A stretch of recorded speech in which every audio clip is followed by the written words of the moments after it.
Cool. I think all of us are here now, and so we can go ahead and start. Hi, guys.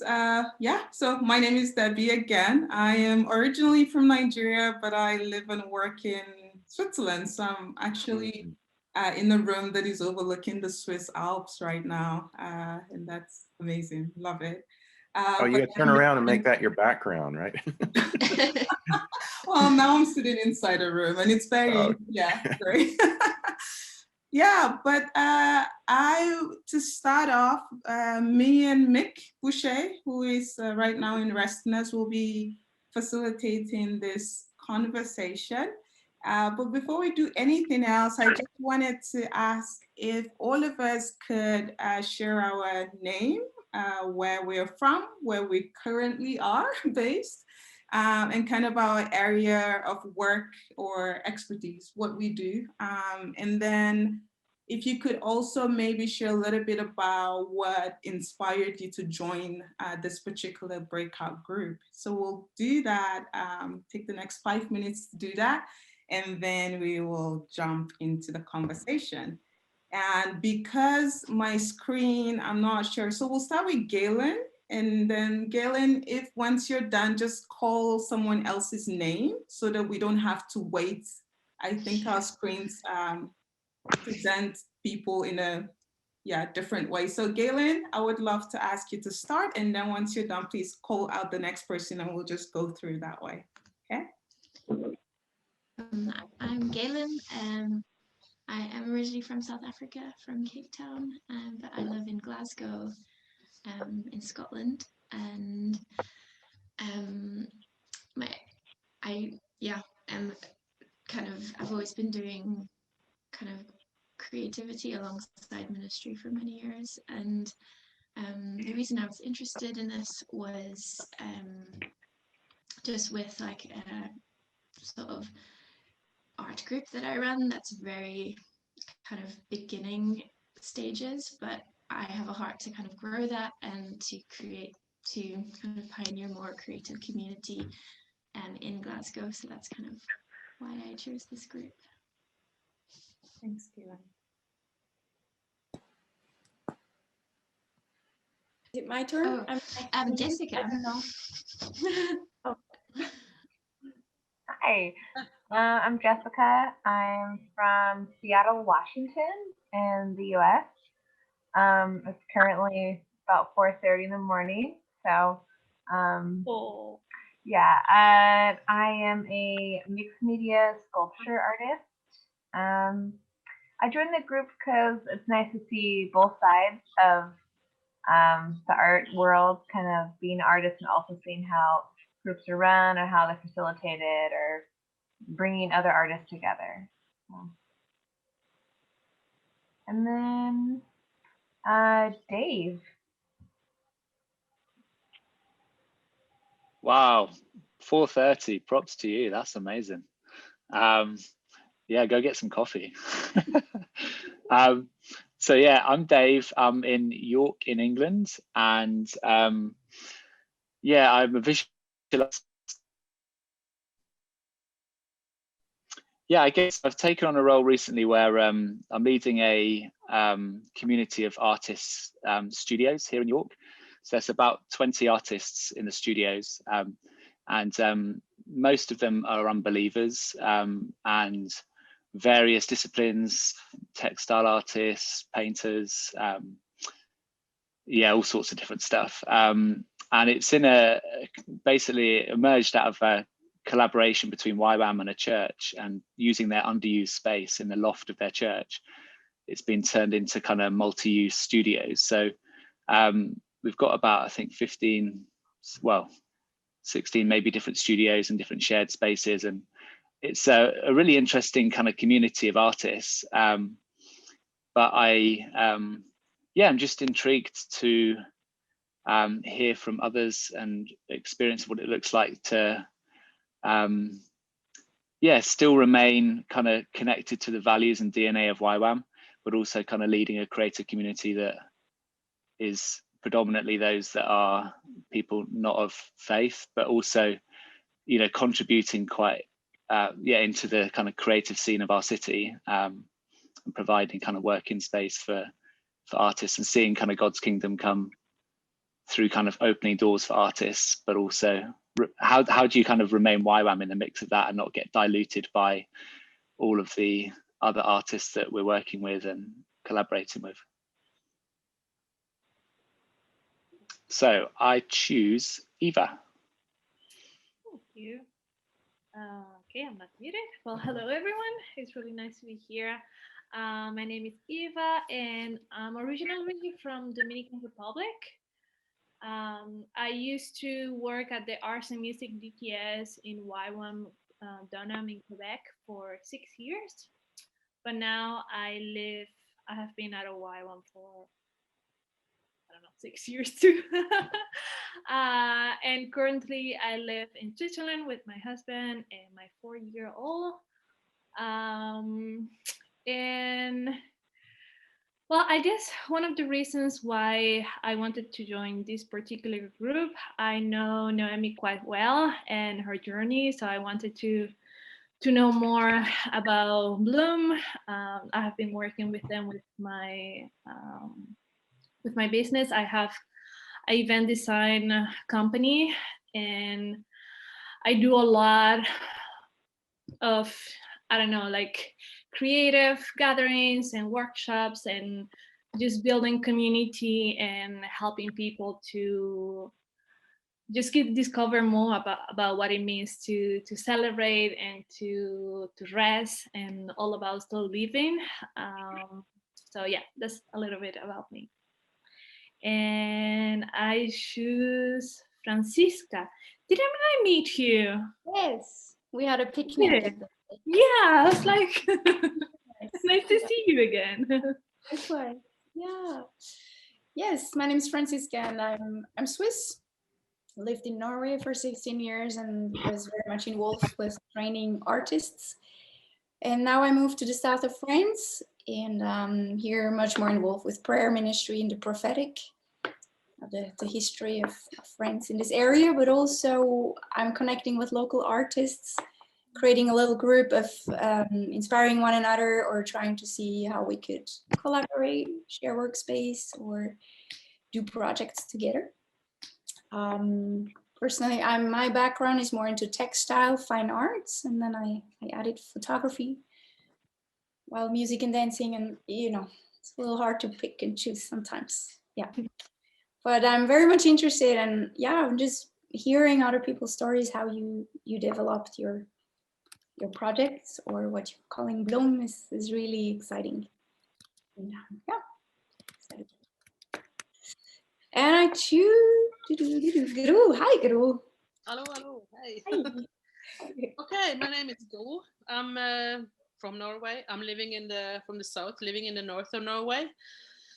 I was pioneering a base in the north 20 years ago, and then right now we just moved to another location, bought a property, moved the base, moved ourselves, and it's a lot of new possibilities coming up. But anyway, I have been working as an artist for 25 years. Since I did my master, been working a lot with art, children's. My husband has been leading the base. And then it's 14 years ago since I started on this project called The Language of the Heart Language. So it's based on it's a visual communication tool based on more than 100 different illustrations. And I've been writing books, worked with that. But recently what I have been doing is trying to actually build a membership, because I've been struggling for so many years to how to get it out so actually people can use it. And I started with like a membership thing this year, and that was like a really cool thing, because what I have is that I have more than 70 people every week. They're getting a new topic. So in one way, it's like it's a way of communicating to a special group. And right now I'm really, being in YWAM is, you really get crazy in your mind, because you think worldwide. And on my heart is really to get this membership this tool out international and have it in English. So that's what I have been working with mostly right now, making a platform for it and planning, thinking, preparing for growth. And that's why I kind of joined here as well, because it's more the networking. And I think that as well as an artist, is the membership thing has been a eye-opening for me, because it is possible to link in with a group and to in one way have a personal connection with them. So yeah.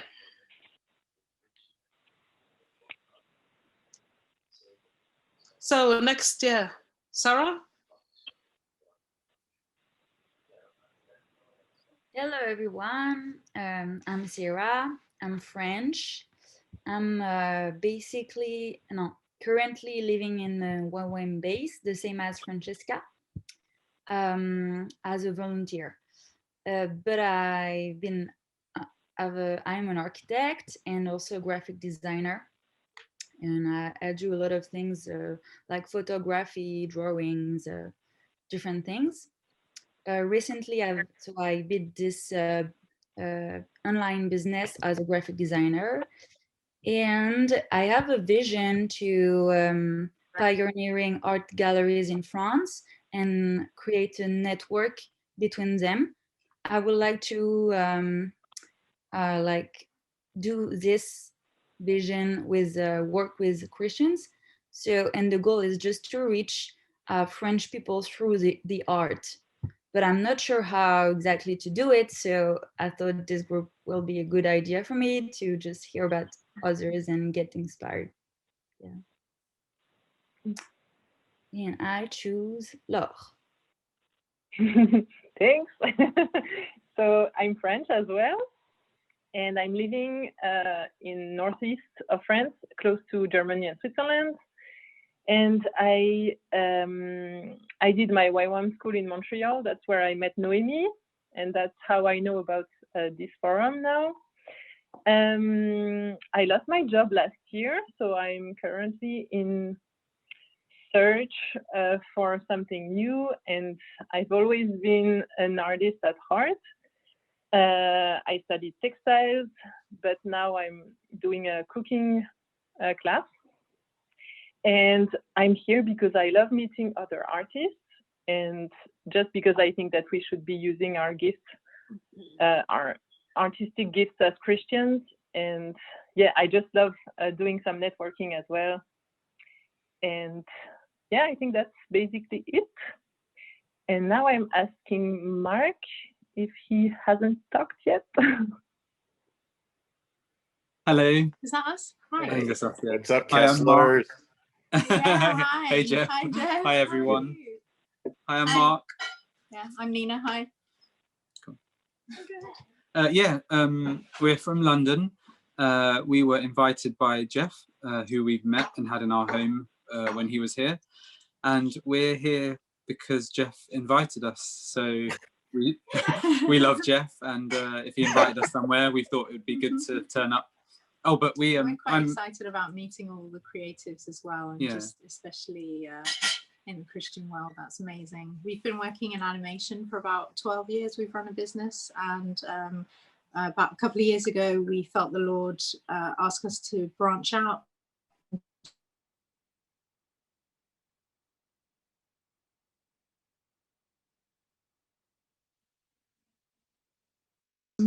Yeah, so we're just a kind of creative couple, and we really believe that seeing the kingdom come is so important to release artists and musicians. And so we're really excited to meet you guys, connect with you, and collaborate maybe in the future. And I guess we choose Jeff. Awesome, guys. Yeah, wow. I'm Jeff Davis. I love Jesus. I love art. I love Europe, and really miss coming over this year. I direct very fledgling ministry called Add to the Beauty Arts. And really the core of the idea of Add to the Beauty Arts is discipling artists, especially in the place of worship and prayer. and our core message is really around the priesthood and how artists really are priests before the Lord. I'm a visual artist, musician, worship leader at my church, and I've got, in Kansas City, I've got the House of Prayer on one side of me, and I've got YWAM on the other side of me, and we're all in the mix of both, you know, all of that swirl of stuff. And it's funny because we laugh at our church because my whole worship team is YWAMers, so it's great. This forum is great. I have been a part of 3 of them in person so far. That's actually where I met Francisca and Gru, as well as Joseph and pretty much a lot of people. So, I just love what we're doing here. I'm in this group because, you know, we just launched our first Zoom meeting for North America, and I actually missed it because I got really sick, bummer.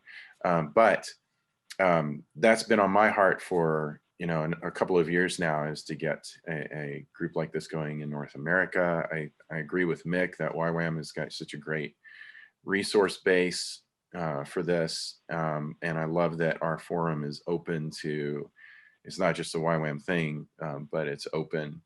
And there's just tons of really great art leaders in North America who are serving the Lord.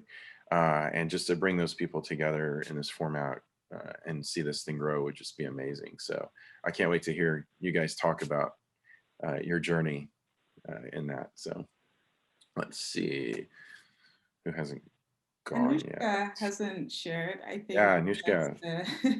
So over to you. Hi everyone, it's also early morning from Ottawa, Canada. I'm originally Swiss, from the French part of Switzerland. And well, I'm a multi, I also like to use a lot of different tools to be creative. I'm playing violin, I'm a musician, I'm a singer, I'm a floral designer. Pretty much you give me anything, food or anything, and it will turn out it has to be good and beautiful. So it's I don't know, I cannot help it. Everything has to be beautiful. So that's also, I love to network and to just see how when people come together, what happens when thoughts are being shared and other more beautiful things are coming together. But what I realize more and more is I just love life. I just love healthy living, and I love to be an advocate. And I just believe that the creative people have such an important part to give. And I'm very concerned what's going on right now. And I'm so glad that people are standing up and creating forums and different things to give artists a voice to come together and not be silenced. So that's one of the reasons why I've joined here, is because I'm interested to hear the voices of the artists. And I'm interested to see what happens when the Holy Spirit is inspiring artists, like for the membership. I think that's a great idea. And so I think I've given about, you know, I think I've covered the things we were supposed to say, I think. You did cover it. Thank you, Anushka. And thank you, everyone, for sharing. It's great to kind of get a more context to who you people are and the work that you do. So I think we can move on. I'll give a brief introduction to Bloom, what it is and the work that we do. And then I'm going to pull Mick in and basically share about our journey. This is not like a teaching session or like, this is how you do vision. It's more taking, sharing our perspective and our journey and our story. And we got to converse a little bit about some of the key important areas for us that really shifted, both in our understanding of creativity, ourselves, and who God is. And so, we'll just commence. So Bloom, we've been talking about it. It's a creative collective, like Mick said, And it's made up of designers, writers, photographers, creative thinkers. And our focus is really to connect with social impact projects and provide branding and communication services to them. Our background, I think, stretches over 10 years of being part of YWAM and working with YWAM. And in 2016, I think me and Mick and Stina, actually his wife, who is not here with us, we met earlier than 2016 during a YWAM school, and then we connected 3 years later because we started asking questions about creativity and Christianity and God and YWAM. Like, what is the intersection between faith and creativity? And if we work in a context like YWAM, is it that could we do something really hands-on in terms of meeting real needs in the world and connecting with a wider and broader audience? What does a creative venture, what could that look like in the context of YWAM? I think when you talk to both of us, we have kind of different ways we arrived at this stage. But personally for me, I studied in YWAM for many years, and then I just decided to leave because I felt like I couldn't really continue my creative work in YWAM. It seemed to be that there was kind of a threshold that you reach, and then it's like, oh, then you have to leave, you know, because yeah, it didn't seem like there was space for that. But as we started to converse and to listen to what God was saying to us and the direction he was pushing us through, Bloom was birthed out of a shared belief that it is possible to be creative and engage in creative ventures, even in the context of YWAM. And it's possible to shift the way we approach stuff so that more and more we will have young people that actually wanted to work in a context like YWAM long term and do that beyond their specific communities or basis, as we call them, that they can do work that has a direct impact on real issues of the day. And so I think we will transition into just sharing a little bit about what we've prepared today. And the first thing I think that made a big difference in our journey when we started off with Bloom was just our perception and understanding of what a vision is. So all of you guys would have like your perspectives and your story, and perhaps we would be interested to hear and listen toward the end when we have a bit of a conversation. But that was one of the first things that shifted for us in a positive way, rethinking when we say I have a vision or we have a vision or we want to do something because we have an idea. What does that mean? And so Mick, maybe you can start us off with that. What happened when we started to think about vision? What was some of the things that we learned that was not the norm or was at least new to us? All right, so the secret of vision, you come up with 7 sentences of 7 words each, and each word has 7 letters. And if you do that, you've reached the secret of vision. To you, Debbie. No, so I was thinking when you were sharing, Debbie, with the second wind idea and how that connects to growth, and just how vision is so connected to growth. Because if you don't have who the heck would you be growing? Like, why would you go through the pain, the troubles, and the discomfort of growth just for the sake of it, right? So it was interesting how you put it, because I think there's clearly a connection there. And now in this season, you know, how do we keep on growing? And I think there's such a connection between vision, being clear, seeing something, a vivid image of what we're moving towards, what we're fighting for, what we wake up every morning to build, to create. And so, yeah, I thought it was a good thing that you brought, but also how that connects into vision. And so, you know, vision is, I mean, it was kind of a joke with the 7 sentence, you know, because I guess there's a bunch of formulas and how to build your perfect vision and all of that. But I think as we were starting to dream up Bloom, well, it was not Bloom yet, but it was just visions, right? Because visions, that what we started to see is that visions are not necessarily a sentence that is describing your strategy or a sentence describing what you're doing in a catchy way, but that a vision is more, it's more like it's a picture. It's almost like if you close your eyes and you see something, right? That's a vision, right? That's that's the meaning of it. I mean, you see that all the time in the Bible when people have visions. It's, you know, the strongest one, I guess, in Revelation, when John is taken up into a vision and he's seeing all those things happening. And so that's perhaps a good way to start, like just to let God speak to us in terms of like, help me to see something. And so for us with Bloom, I mean, and then Debbie, you can jump in at any time to add as I'm talking.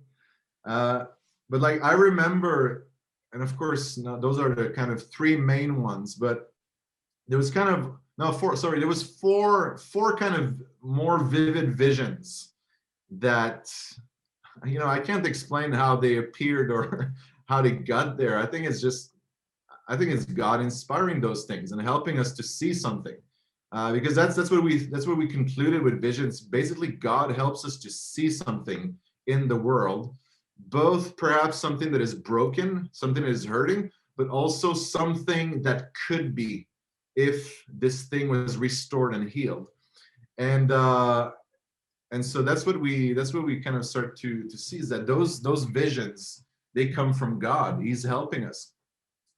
And so I remember the first vision, and it was very silly, but like my wife and I were in Copenhagen, and we were there with YWAM. I don't remember exactly what the context was, but we ended up helping this guy. He was a Dane, and he was renovating this old car garage with a bunch of rooms and little stairs going to different rooms. And he told us that he was going to build a playground for entrepreneurs. And I remember when he said that, it was just like something vivid that came in my head. And I could start to just see a playground for entrepreneurs. And that was kind of like this idea. It was not so defined in terms of 1, 2, 3, here's a strategy, but it was just a place where creatives, entrepreneurs, where people that want to try new stuff, get things going, could connect and basically play together, right? And so I remember when my wife and I were talking back then, we could see, we were just closing our eyes and we could see this kind of really cool building. We didn't know where that building would be or exactly the details of it, but there was a feeling to it, that people were having fun, people were exploring their creativity. And so that kind of got us going, right? Because, well, what is it like because visions, I guess, well, maybe it's a little bit weird to say that, but visions can be cheap in the sense that, you know, visions come and go, but if we don't do anything about them, they just stay visions. And so it was the time after that trip to Copenhagen, it was about the time when we connected with Debbie. And that's also when we started to talk about those different things, you know, how could we create a place for creatives to connect, to work together, and what would those creatives be doing together? And so that was the kind of the beginning of Bloom. And with the name was very connected to that vision, because we also saw in that vision that in this space that we would create and this thing that we wanted to start, that it would be a place where both artists and creatives would be blooming in their giftings and their skills and their lives, but also that the projects and the people we would help would also be blooming. So that was also a cool thing, how the name also was connecting with this initial vision that we were having. And so a little bit later, And I think that was the time where it became very clear that this idea of vision is not some kind of cool sentence on a piece of paper. But we were at another YWAM gathering, and me and Debbie were chatting, and there was this vision that we had. And I don't remember exactly the details how it happens. It was a long time ago. But basically what we saw was there was a big wet blanket hovering over Sweden. And it was like this sticky black thing, just kind of thick. And then under the blanket, there was a sea of color. And you could see, like, I mean, it's a vision, right? Like, you see something, but it was so vivid. And then at some point there was this color just starting to pierce through this blanket. And then more and more holes were being created in this blanket until at some point this blanket just disappeared, it disintegrated. And so that was kind of the second vision that we had that really kind of brought like wood to the fire. I don't know if you can say that, but we started to see, like, okay, this is what is happening. This is the spiritual reality we are facing right now. And again, letting that vision inspire the work we were starting with Bloom. So that's what we were seeing is like, man, there's this sea of color, right? This thing is there. It's so clear and so vivid, but there's this stupid blanket choking the whole thing. And that's also what we start to see. We made the connection exactly between both the creatives and the people that are sitting on amazing talents, abilities, skills, resources, but just feeling, we know how it feels, right? When we're on our own, we feel uninspired or depressed, or we're not going anywhere. Things get heavy. But then we're also seeing, how many ideas are out there for businesses, for communities, organizations, just waiting to shine and come and pierce this filthy blanket. And what would happen if with Bloom, we could create something that would encourage both parts to come forth and shine. So that was the second vision that we had, and how it just continued to help us to shape Bloom and how we would do it. And the third one, that feels weird. I'm just like talking about those visions. But the third one was, it was more recently, but it was a vision of, it was kind of like Europe. It was a picture of Europe, and it was covered in thorn bushes. And it was like those really thick black thorn bushes. And in those thorn bushes, there was a lot of people that were stuck. Like how Frodo gets stuck in the spider web, like when he's running away, and it's just like, that was the picture. That's what was happening in that vision. And just tons of people just getting stuck in these things. And it was just in the vision, it was kind of like just little fires getting started all over Europe. And as those fires were started, of course, the thorn bushes burnt away and the people were freed. And so when we got this vision, that's also when we started to see how, like, those little fires in some ways were those little communities of people, communities full of hope and creativity, where people belong, where they feel loved, cared for, where they can grow. And that was also really that's how we wanted to shape Bloom, because we didn't want to just, well, let's find some cool projects and do some cool branding. We wanted to be a place where people would belong and would be able to come together and grow. And as this would happen, the result of this starts to burn these thorn bushes. And then the cool thing was that this vision kept kind of unfolding. And what we started to see is that, okay, sure, let's burn the thorn bushes, but that can't be the end of the journey. And we start to see how, okay, the thorn bushes are gone.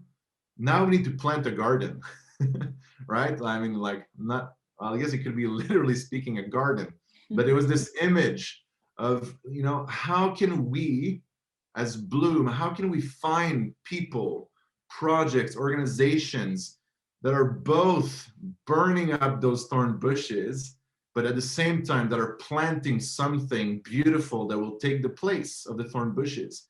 And we felt that was such a key part in how we were shaping Bloom back then, because that's where we started to realize that oftentimes it felt like as believers, you know, our visions are about fighting against stuff, you know, because that's part of the narrative that we're in and all of that. And it is a part of our vision.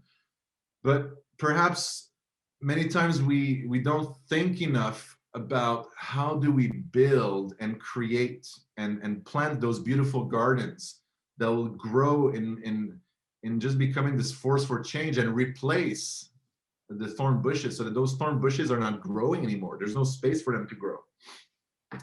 So that was the third vision. And the fourth vision, it was very connected to the first one, but it was just as we were dreaming of Bloom, what we saw, there was this idea of a playground. It just like, you know, because we could have called it an agency, we could have called it a studio, we could have, there's many things we could have called it, and words are important. We're going to touch on that a little bit later. But what we wanted that place to be was this, it's a playground, right? And again, a playground, that's how we think of vision, right? Because what do you think of when you think of a playground, right? You don't necessarily think of like people sitting around tables with computers and just like working on cool projects. You see a space that is colorful, where people are coming and going, there's connections happening, there's a lot of laughter, and people are trying out stuff, experimenting. And so this vision of a playground that we had became so key also in shaping how we were building Bloom. And so those are kind of the four bigger visions, because of course there was like smaller visions along the way, but it's just to give maybe a different way to think, or maybe, I don't know, maybe it's not different. Maybe you guys are like, yeah, that's how we think also, and it's great. But for us, at least, it was very key in how we went about shaping Bloom, and how it was kind of taking those weird visions of blankets and sea of color and translating all of that, bringing that into reality, into the workspace that we ended up creating, into the way we were working together and all of that. And so, and we think that's it can be a little bit kind of hazy in some ways, but that's fine. Because when you talk about vision, you always have to reconnect it. And we're going to look at that with the language part, but it's just that those things help us see something, help us see what is happening on a bigger scale. And it really helps to shape things in a very precise way. So yeah, Debbie. Yeah, great. Yeah, I think, yeah, you did a good job as painting that picture of what God has started. And of course, we ran into a lot of questions and challenges from the very beginning, like, okay, these visions that we see and we believe that God was showing us, how do they become an actual tangible expression in real life? And because we were also part of a YM community at that time in Restness, it's kind of, what approach could we take that would help us actually start to live this out? And one of the things that came up to us, which is the second thing that we were going to talk about, is the absolute importance of building a community around the vision. That it wasn't just something that we were going to do, me, Mick, and Stina, like, okay, we have this vision, and then we're just going to do it by ourselves, and, you know, other people would do their own thing, but starting to ask questions around, how do we actually make sure that the vision that God is showing us is broad and all-encompassing, and does connect us with other people instead of separate us from them. So what kinds of people do we need? And that was both in terms of what kinds of skills or what kinds of manpower do we need, but also who needed our community. I think for us, we also came across very early on young people. And when I say young, I mean like 18, 19, 20-year-olds, 20-year-olds, because I lead a school within YWAM. So I came across a lot of young people who were like, I can't stay in YWAM because I don't want to stay on a base, for example, and build, design cards, as adverts for schools or help a little bit in the kitchen. I don't want that to be my life. I want to actually be excellent at what I do. If I'm a graphic designer, I want to do an excellent job. If I'm a photographer, I want to have time to practice that. But also, what does that mean? Is that skill or passion just for myself? Or could it be something that actually has a direct impact on an issue or a people group that needs redemption? And so community was something that we recognized very early on that is really, really important for us to build and to pay attention to what that means, because it's not just about the work and the vision, it's also about our growth. Who do we belong to? What kinds of relationships were we building? How were we growing physically, mentally, and spiritually? And the importance of doing that with like-minded people. And it's maybe weird to say that, but I think that that was absolutely important for us, because if we came across like people that were like, you know, you guys need to get on the street and evangelize, and like, if you want to be a creative, you have to be like a missionary creative. And it's kind of like, what does that mean? I think a lot of us have different approaches to what it means when we receive a vision from God. But it was important for us to have a conversation with people and go like, do you actually believe that God has given you, you know, a combination of identity sets? And what do you want to do with that? How is he calling you to actually use your giftings, your passions, your ability to influence the world or to just be in the world? And once we started to ask those questions, I think then it spread over the entire community, the rest of the community, not just Bloom. And that was something that we found that it was super important to think about community, and not just as a cool thing to do, but really get on the same wavelength, seek God for the direction to move toward, and to agree to take that approach as we move toward our vision.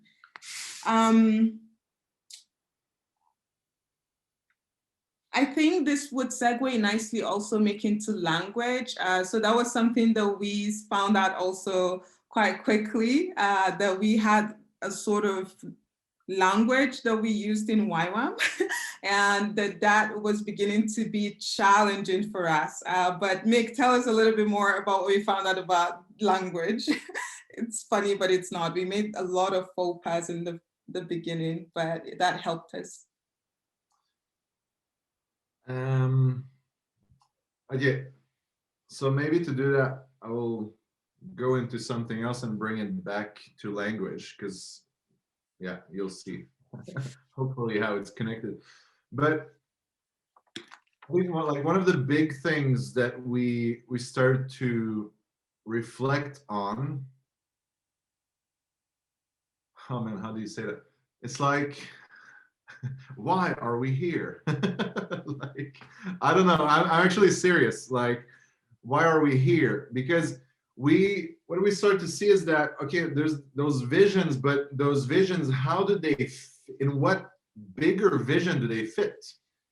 And so that's a really cool thing. I don't know if you guys are familiar with the reframing now of the DTS in YWAM with the story of God. So maybe more or less. But we went back to the basics in our reflection as Bloom, because we start to look at that story, because basically you can look at the world however you want, but for us as believers, we come from somewhere. At some point, God created this like creation, or whatever you want to put that, and this is going somewhere. And so whatever we're doing is part of that story. And then we start to realize, well, do we actually understand that story? Or is it kind of like you know, we all grew up in Sunday school, and we went to YWAM, and we're told that's the mission, and like, but do we really understand the meaning, the deep meaning of that story? And the reason for that being that, like, whatever you understand or don't understand, you will use a language to describe that. And then the problem with language is that if it's not helping people to understand something, it's highly unhelpful. And so that's the first thing that we started to realize when we were talking about Bloom, and also, I don't know if it's just in the context of YWAM, but maybe with believers, it's kind of, we felt that, you know, unless you're using a few buzzwords, what you're doing might not have as much value as if you have buzzwords as, you know, evangelism or salvation or whatever you would want to call it. Now, not that those things are bad, that's not the point. But the point is that, do we understand what those things mean, and the deep meaning that could be found if we kind of dig deeper? And so what we started to look was, okay, if we look at God, because he was there before everything, right? And of course, you can't really describe God because it's too big, but there was those three things about God that we felt were so key. And it was that God is this beautiful, unified community of perfect love and filled and full of this creative power, right? So community, perfect love, and creative power. And we just started to look at, wow, that's the source. That was the thing out of which everything was created. That's what we were created for, because we were created in his image. And then we were given a mandate by God at the beginning, which is why we need to understand that story. Is like, boom, I put you guys in this beautiful garden. Here's this kind of template. And now you learn from me and with me. And here's this huge playground called Earth.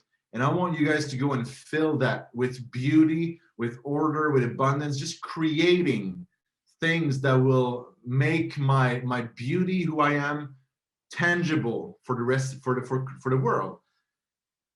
And then, of course, things got messed up, right? Like, we decided, we don't want to do that with you, God. We're going to do it on our own, figure out what is good and what is bad. And a lot of things went wrong from there. But God didn't give up. He was still pursuing us. And right off the start, when we messed things up, he's like, all right, at some point, like, the offspring of the woman will crush the head of the snake. Like, so there was this promise already that God is like, man, I'm not giving up on this idea that I had to see this beautiful creation filled with goodness and beauty. And that's what we were created for, to do that in communion with God, but also in communion with each other, in perfect love, and using this creativity that we were given by God. And so then, of course, Jesus comes. He's the one that can fulfill what we kept messing up. And he takes the punishment, and he opens up a way, not for us to go to heaven. He opens up a way for us to go back into this fellowship where we belong in the beginning, in this perfect fellowship, Father, Son, Holy Spirit, right? And he's like, I want you guys to go back there. That's the purpose from the beginning. And things got really messed up, but that's still what you should be doing. And then you start to look at, you know, those passages where Jesus is giving us the Great Commission, and, you know, go and make disciples, teach them, right? Baptize them in the name of the Father, Son, Holy Spirit.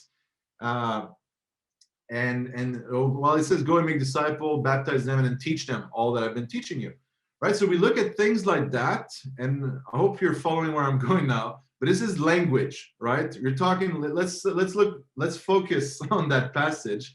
There's three main things: doing disciples, baptizing people, and teaching them something. Now, if we don't understand how where the story, this could turn into something really strange that is not actually what God intended. So perhaps we have those very simplified ideas of what it means to see discipleship happen. We baptize people, you know, and then we have numbers, cool, they're saved, they're part of the club. And then we go and teach people, you know, we use our words to teach about the Bible and all of that. When I think what we could do is look at those things and it's kind of like, what does it mean to be fellow learners with people? To walk alongside people, to all that we're learning and all that we're experiencing, that we share that so that everyone is growing, right? So you go back to this idea of community where people can grow.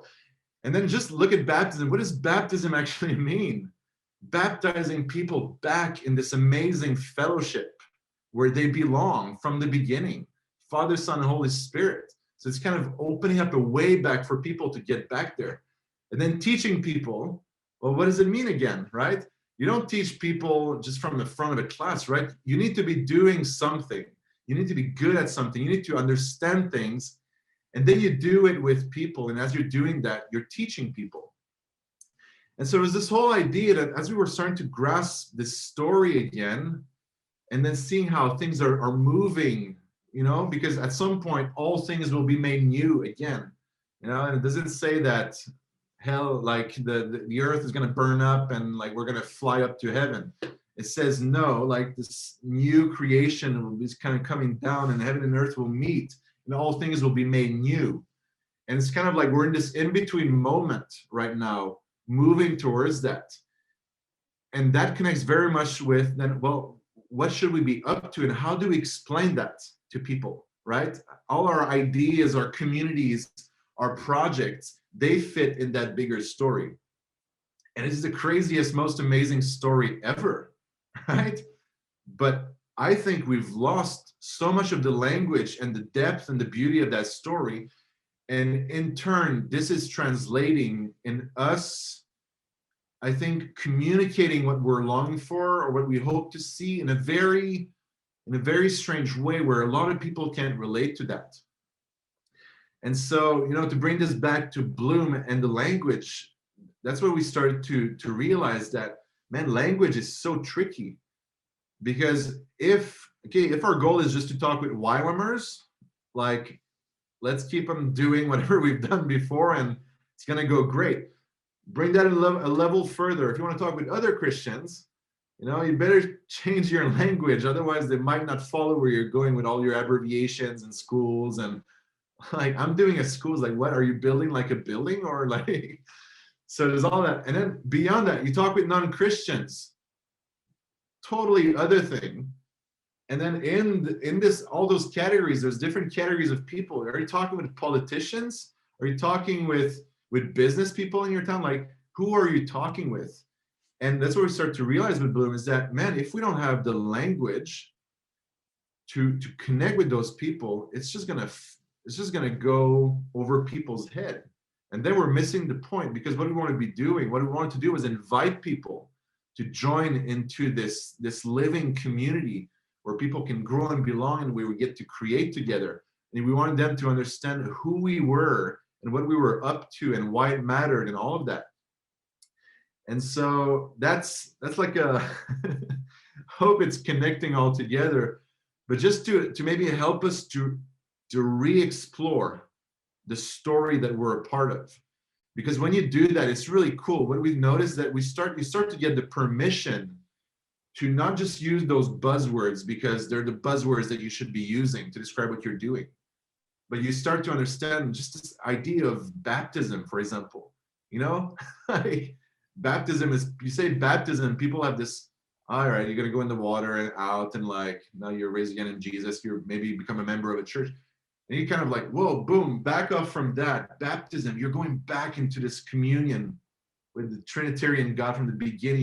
You're putting back in this place where you get to engage with creation, with God, with each other, to create, to harness that potential, right? So I'm hoping it's making sense.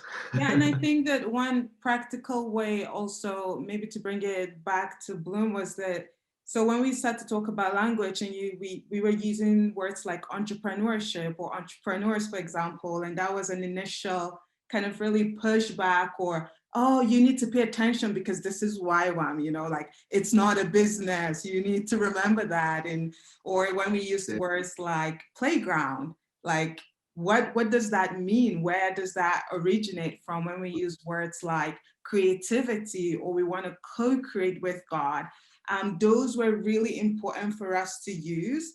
Because when we also went back to the original meaning of, for example, an entrepreneur, like the original meaning is to pioneer something, to start something. That is what it means. It's not limited to business and like making profit and stuff like that. And so for us, it was really important. Not that also just to say that not that we believe business is bad. We actually think that we need to embrace business and engage with it, because that's the only way we get authority to speak into it. But to say that when we start to use words like we want to engage with entrepreneurs, we want to create an entrepreneurial playground, for us, it was really clear that it was a vision coming from God, because then it really broadened our reach. And when we would connect with people, we were then in Sweden, that had wisdom and were practicing for a long time in these areas, they could understand what we were talking about and what we meant. And so I think that Mick painted that big picture of, you know, bringing back, making sure that the vision is connected back to God's story. And I think all of us are familiar with it, but we've got to take it, and we needed to take it for ourselves and go, okay, but what does this mean in the context of YWAM and on our journey? How do we give meaning to this in a way that resonates with us and the calling that we felt God was leading us toward with Bloom? But yeah, I think that there's a lot more to share, honestly, but I would love for us to kind of pause a little bit, and we would love to hear back from you guys, whether you have questions or thoughts, something that is resonating, something that you're like, I don't actually think that's right, or I don't agree with that, or whatever is going on with you. We would love to hear just some of your feedback and what's going on with you. So when you're ready to share a thought, just unmute yourself and go for it. Can I ask a question? Yeah. Yes. Yeah. Can you just quickly explain what is actually Bloom? What are you doing in Sweden? What are you doing in Switzerland? You want to do it, Debbie? Yes. So Bloom, like I shared earlier in the beginning, it is a playground or collective, or a creative collective. And what we do is that, first of all, we provide branding and communication services to social impact projects. So when I say branding, I mean everything from graphic design to copywriting to distilling actual visions or ideas and going, okay, how can you distill it in a way that makes sense, that resonates? And then how do you get on the journey of execution? And we do that through our own skill set. Mick is a graphic designer, and I also have that background, but I'm a copywriter, and we're both creative thinkers. So we do that, and you can explore Ava's website perhaps and find out exactly what the visual expression of that is, because we brand social impact projects. But another thing that we do, which is equally important and part of our vision, is that we facilitate an environment that encourages young people to explore and make sense of the connection between their faith and creativity, and how they can translate that into actually blessing the world, right? And when you say blessing the world, it's this general thing, but it's more like God has given each individual a combination of gifts, passions, abilities. It's not meant for that individual solely. How do we all use that to make a difference in the issues of the world, of the day? So yeah, in a nutshell, that's what Bloom is. We are based in Restiness right now, and we have our workspace, which is a beautiful cafe in a century-old building. We just finished working on it last year. And I actually moved to Switzerland 3 months ago to restart Bloom in Switzerland. So that's part of what I do, but we still very much work together. Does that answer your question? Yeah, okay. Francesca? Yeah, cool. Are there any more questions? It's not just I'm just gonna add something to what you were saying, Debbie. we're creating space and opportunities for people to start different projects. So right now we have a guy here. He's into fashion design. So he's starting to explore. We have a big room waiting for him. And so we're dreaming up right now, like how we're going to turn that into a fashion studio, and then bring this mindset of how you're going to use fashion design to build community and to connect with people in the industry, to create amazing clothing, to like to do all those different things. And so that's another thing that we have. So the branding stuff that we do is like one part of Bloom, but the idea is, since it's this creative collective, there's a bunch of little things that are starting up. And we have another couple, Eva know them, Noemi and Lionel, an amazing couple from France. So they're here and they're exploring a lot of different things with music, with gastronomy. So it's basically, it's a creative collective, and we just little sparks of creativity starting up. But the idea with all of those little ideas is that it would form community. And then you remember what we were talking about with the vision, those communities starting those little fires, burning those bushes and all that. So yeah, that's Bloom. Can I just share something? Yeah. It was kind of cool because you talked about the garden, you talked about a language, and that's actually what I've been working with for the last 14 years, about the garden of the heart. So actually I have been illustrated the garden of the heart, and it's a whole language of pictures. So it's all visual, and it's all like, that's called strength. So you have the heart image in all of them. And it's a language of pictures, but you can communicate through it in all different languages. And that's kind of what I have been working with, and what I feel God has been putting on my heart, because through those images you can actually teach a lot of, that's your passion. So you can teach a lot about innovation, like you were talking about, but you can also teach about life, and the whole essence is about how do you guard your heart and what do you grow there. So you can, and I have been for 10 years teaching it in both in Christian settings, but also in non-Christian settings. And I can use it with the Christian words. This is called respect. How do you put borders and stuff? So you can use it in those settings, and you can also use it in totally non-Christian settings. And the vision, like for the memberships I'm working with, is also to I was saying that it's this quote saying that it's about building bridges to other people's heart, build bridges of trust that can bear the weight of what we are communicating. And it's like, what are we communicating? And I think the visual is kind of a connection of that. That's like a willpower. You have to put action behind. So if you want to see something grow in a garden, you actually have to put action behind, and you have to work with the soil. You have to pray, you have to worship, you have to all these things, but you also have to teach them how to grow, how to nurture. What are you watering? Are you watering the weeds, or are you watering the beauty, the colors, the flowers, the joy?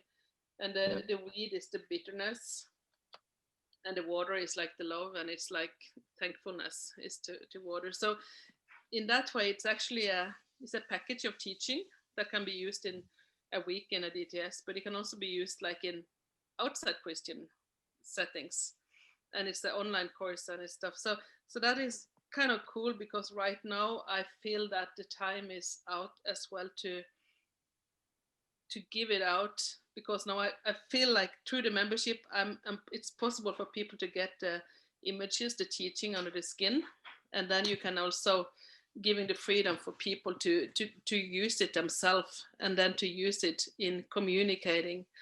And I think that is some of the issues we are working with. It's like the visual, the verbal, how to get it out. And I have been plundering with that for so many years, but this year I suddenly, this, by giving it out together with teaching the membership, it's like,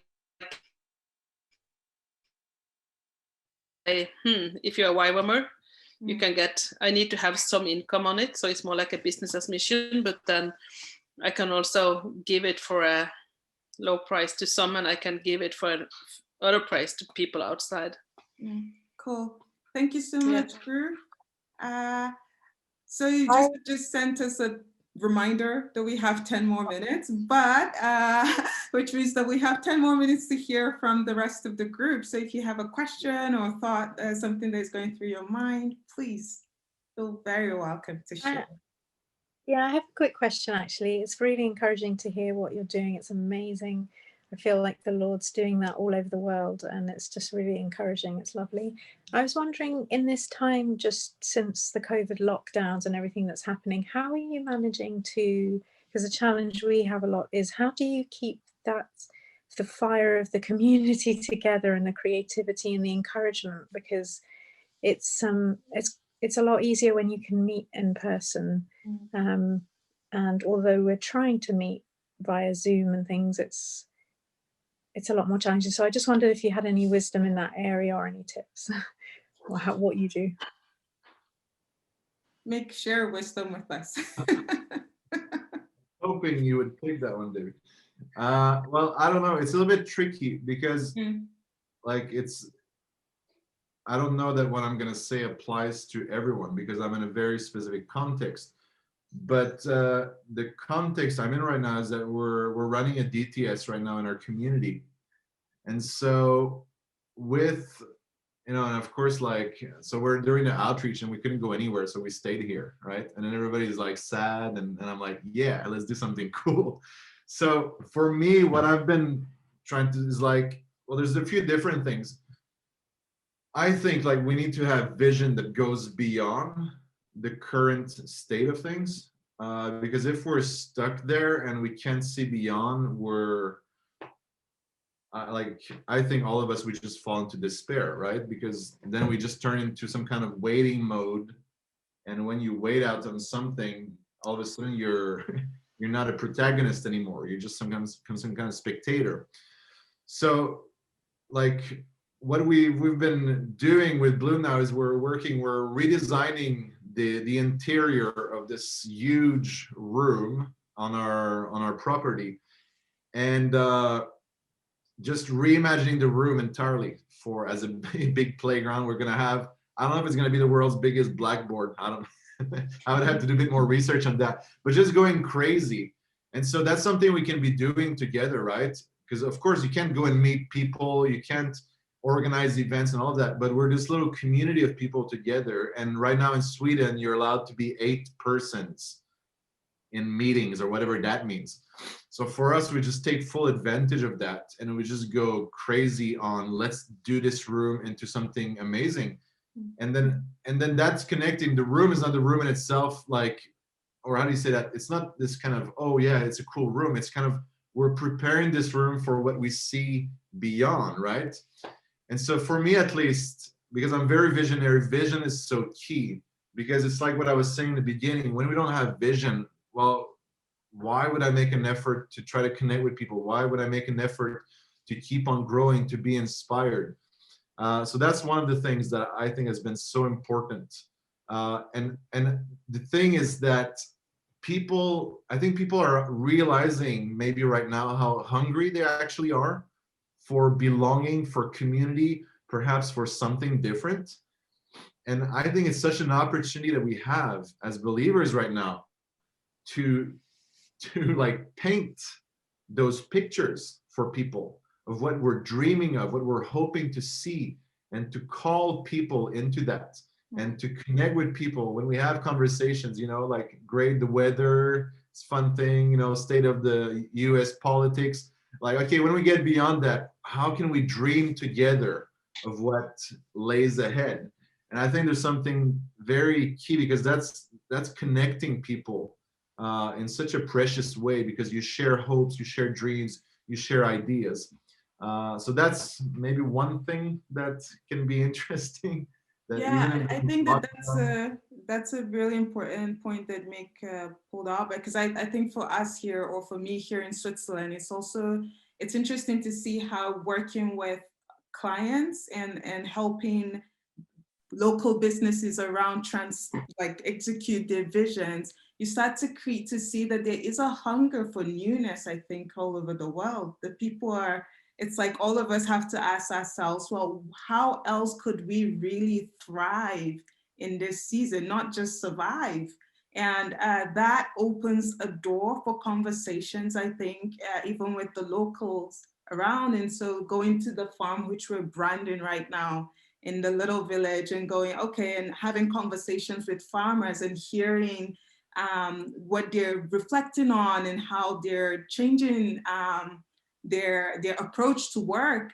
And we reflect on that for us as Bloom, but also in the context of YWAM. I think it just adds a richness to the conversation, that it's really important that we have a cohesive conversation that brings us together as God's children.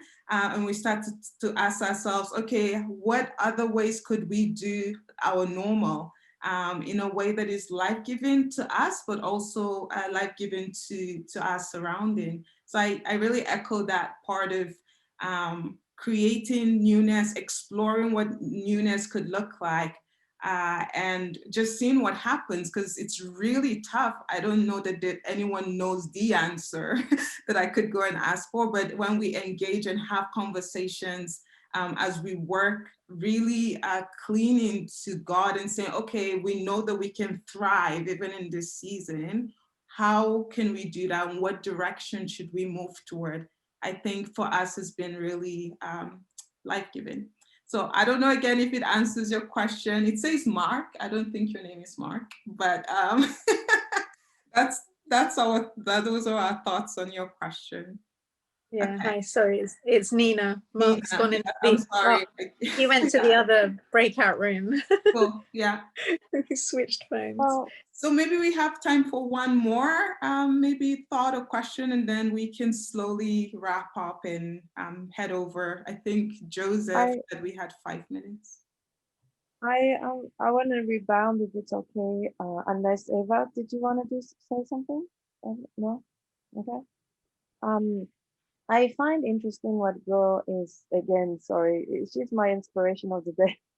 So, I mean, one thing that is interesting in what she said is the whole relationship to the garden. There is a group of artists in Switzerland called Actes, and they're actually linking the arts, being an artist, and working the ground and permaculture. So the weirdest thing that is happening to me at the moment is immigrating from Switzerland to Canada, adapting to the whole culture. We have crazy lockdowns here. And to answer to Nina, I think you just need to take the opportunity wherever you can to help people to meet whenever they can, to just help them to spark this creative thing going on.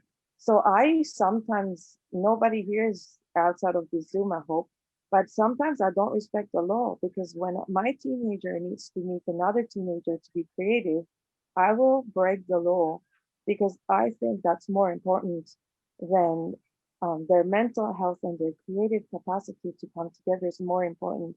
But coming back to the garden, I think, I don't know why, I think God is bringing us back to earth, bring us back to the ground, to what is really, what it makes who we are. Like, you know, when Adam and Eve were formed out of the earth, out of dust, I mean, for Adam. So the reconnection with the ground and the earth.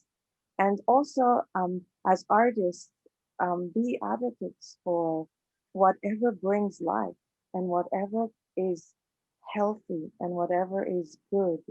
And so I'm really intrigued about this mix of our soul is the ground in which God is planting seeds for bringing life, and then we're the expression, the artist community, to bring this life, right?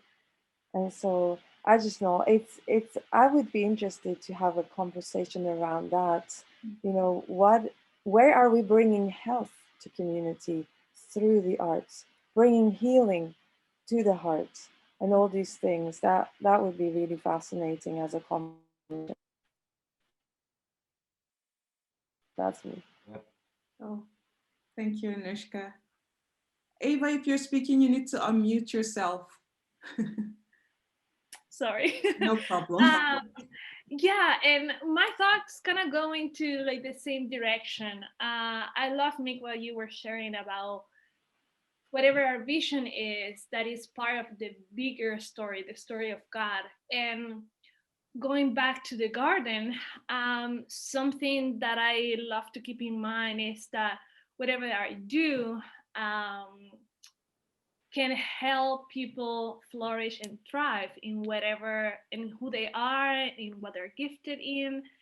And so a question that I think is important to ask ourselves as artists, creatives of faith is, what are we creating in this divisive, fractured, and consumer-focused time that is bringing people together, that is bringing healing, that is putting, like, I don't know if you guys are aware of the kintsugi, but it's an art, a Japanese art where you put gold on a fractured pot or ceramic, and it actually brings more value to the object. So I always love that image of how are we putting that gold on people's brokenness, and also that what we are creating, what we are bringing to the world, can also be a way that we are showing people how to store what God has given us. And that can be resources like the gifts and skills that we have been given, but also about the planet, how are we storing in the planet? And so I don't know, like, for the question that Nina was asking, this time has been really difficult for me because my business is all about bringing people together and doing events. But I have seen this as a season for sowing. What are the things that I can sow right now that later on, when we can meet, then it's going to be even more beautiful. It's going to be even more. And that can be, right now we are renovating a space so that we can open a proper studio. But it can be also just meeting with people one-on-one and listening to their dreams and how I can, support in their visions. So I think, it's about digging a little bit more on how you can do that. Thank you, Ava. Yeah, these are really good thoughts. And I think we can all learn from the experiences that we all share. So I think we need to wrap up soon, but Jeff just wrote and asked if that he has a bunch of questions. We're very happy between me and Mick to connect with you and have a conversation. Actually, I mean, this is kind of a weird setting to share about vision and like our journey, because you only get bits and pieces of it. So I'm sure we would love to continue that conversation with whoever wants to. And I'll already say yes to Jeff, so we can kind of connect at some point and have a conversation. But if any of you also would just like to converse more, we can definitely talk about that and see how to make that happen. Me and Mick are very keen on like conversing and ideating and stuff like that. I think that as we go back to rejoin the bigger group, we would, Joseph would ask for like takeaways. So you can just share about like a question or thought that you would like to share. But we would love to say a big thank you for joining us in this group. It's been a pleasure to listen to not all of you, but some of you, but also I hope that I get to see you again and connect. And Gillian and Jessica, it's really a pleasure to see you because we shared the group last time, so it's very special. But yeah, we can reconnect, rejoin the bigger group and then go from there. Thank you again. Thank you.